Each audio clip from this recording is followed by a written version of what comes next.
Friends, ये हमने लिया है कुर्ते का कपड़ा। हमारा कपड़ा 3 मीटर है और इसका नाप है कुर्ते का। हम आपको बहुत आसान तरीके से कुर्ते की कटिंग बताएंगे। चलते हैं कटिंग की तरफ। और ये इसका नाप है, नाप देख लीजिएगा। जितना नाप लिखा हुआ है उसी नाप के अकॉर्डिंग हमें कुर्ता कटिंग करना है। चलते हैं कुर्ते की कटिंग की तरफ। ये हमने सिंगल कपड़ा फोल्ड कर लिया है। सिंगल कपड़ा फोल्ड करने के बाद में हमें इसका सिंगल पल्ला फोल्ड करके क्रिच बनाने के बाद में दामन जितना है उस हिसाब से कपड़ा फोल्ड करना है हमें, या नाखून मार लेना है, बीच की क्रिच बन जाएगी। जिस हिसाब से हमें सामने में तावीज़ वगैरह काटने में दिक्कत नहीं होगी। ये कपड़ा बढ़िया तरीके से फिनिशिंग करने के बाद राउंड शेप फंटी लेना है, स्ट्रेट फंटी लेना है। उसके बाद में हमारी कैंची हो गई, चाक हो गया। स्ट्रेट फंटी की मदद से हमें सीधा निशान खींचना है। पहले ऊपर एक निशान खींचने के बाद में लंबाई का निशान लगाना है। जो भी हमारे कुर्ते की लंबाई होगी उसके अकॉर्डिंग हमें लंबाई का निशान लगाना है। लंबाई का निशान लगाने के बाद में फिर हमें हाले का निशान लगाना है, 2.5 बाई 2.5 का। उसके बाद हमें फिर कंधी का निशान लगाना है 1.5 इंच पे।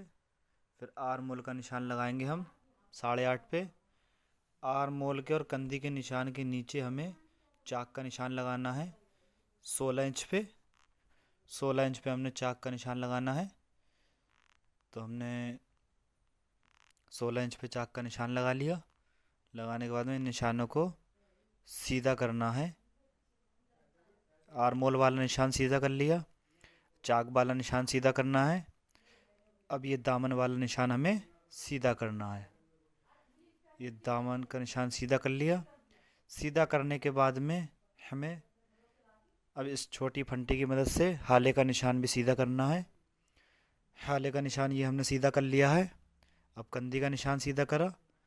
अब यहाँ पे हमें सामना नापना है। पहले सामना हमारा जो भी होगा जितना, उसी हिसाब से हमें सामना रखना है।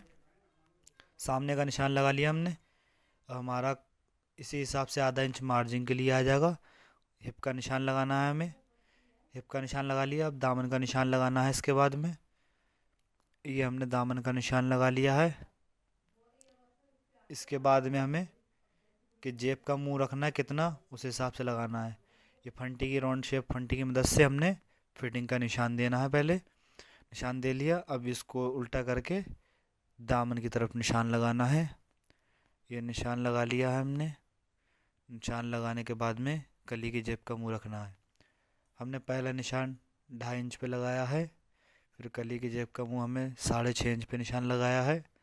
इसके बाद में शोल्डर पे निशान लगाना है हमें। शोल्डर हमारा जितना भी होगा उसी हिसाब से शोल्डर रखना है हमें। शोल्डर का हमारा जितना निशान आएगा उसी हिसाब से आधा इंची मार्जिन छोड़ते हुए निशान लगाना है। स्ट्रेट फंटी की मदद से हमें राउंड शेप नहीं देना है। हमें कोड वाली कंधी बिठाना है, इसीलिए कोड छोटी शॉर्ट फंटी से हमें क्रॉसिंग का निशान देना है। ये आर्म होल का निशान दिया है। निशान देने के बाद में इसका बहुत आसान तरीका है 1.5 इंच पे उठा के राउंड शेप देने का। ये हमने 1.5 इंच पे उठा के राउंड शेप दिया है। अब इसकी फंटी की राउंड शेप की मदद से हम कंधी पे राउंड शेप देंगे। ये हमने कंधी पे राउंड शेप दे दिया है। अब इसके अकॉर्डिंग हमें कटिंग करना है।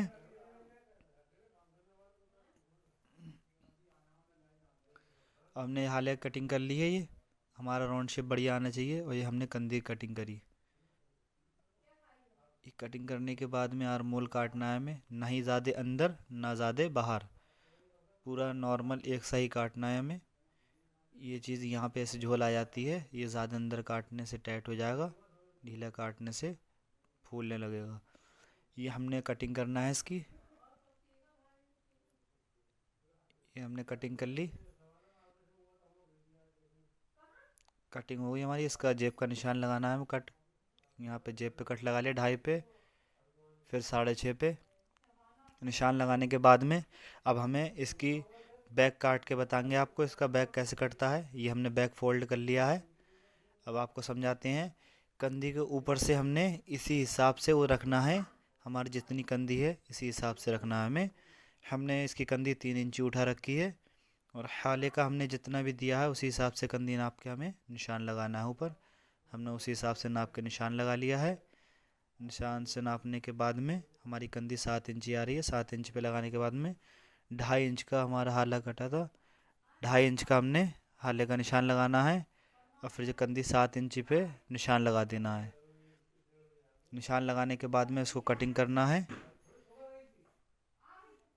फंटी क्रॉसिंग फंटी की मदद से जो हमने ऐसी कि अंदर की शेप राउंड दिया था, अब ये हमें बाहर की तरफ राउंड देना है इसका। अब हम इसको घुमा लिया, अब ये बाहर की तरफ राउंड शेप दिया हमने इस तरीके से मिला के। अब इसके अकॉर्डिंग हमें कटिंग करना है। ये हाले की कटिंग कर रहे हैं, देखिए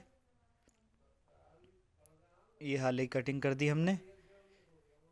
अब इसकी कंधी की भी कटिंग कर दी हमने। अब आर्म होल काटना है हमें, ना ज़्यादा अंदर ना ज़्यादा बाहर, आधा इंची बाहर को करते हुए आर्म होल की कटिंग करना है। ये हमने कटिंग कर ली आर्म होल की।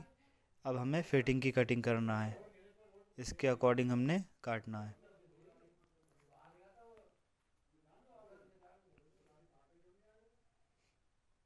इसके अकॉर्डिंग हमने कटिंग कर ली। ये दामन काट दिया हमने दामन के पास से। अब इसका कट लगा लेना है पॉकेट का, 6.5 का लगाना है अब कट। ये लग गया। अब इसके बाद में हम यहाँ पॉकेट लगाएंगे सिलने के बाद में। अब हमें इसकी आस्तीन काट के बताते हैं आपको। चलते हैं आस्तीन की तरफ। ये हमने कपड़ा फोल्ड कर लिया आस्तीन का। ये हम आप निशान पहले ही लगा लिया है। हम आपको बताते हैं किस तरीके से हमने निशान लगाया है। ये डबल कपड़ा हमने फोल्ड कर लिया है, 2 सिरे लेके फोल्ड कर रहे हैं। अब हमारा चार भाग हो गया है इसमें। अब हमें इसका 4.5 इंची पे हमने इसका निशान लगाया है, गड्ढा गिराया है। और हमारा जितना भी आर्म होल होगा आधा इंच बढ़ती करते हुए निशान लगाना है। लंबाई जितनी भी होगी हमारी उस हिसाब से निशान लगा के 22.5 इंची लंबाई है हमारी और 10.5 इंची मोरी है हमारी। मोरी का निशान लगा लिया हमने। मोरी का निशान लगाने के बाद में ये हमें नाप लेना है एक बार। अब इसके अकॉर्डिंग हमने मोरी जितनी रखनी है उस हिसाब से निशान लगा के कटिंग करना है इसकी हमें। अब हम आपको कटिंग करके बताते हैं इसकी। ये राउंड शेप करके कटिंग करना है। ये हमने कटिंग कर ली करना है इसकी। अब कटिंग करके बताते हैं। ये हमने कटिंग कर ली। हमने डबल निशान इसलिए लगाया है गड्ढा काट के, आपको बहुत आसान तरीका गड्ढा बताएंगे काटने का। ये हमने कटिंग कर रहे हैं, देखो आस्तीन की। कपड़े को सेट करके आप बहुत बढ़िया तरीके से काटना है आपको। ये हमने बगैर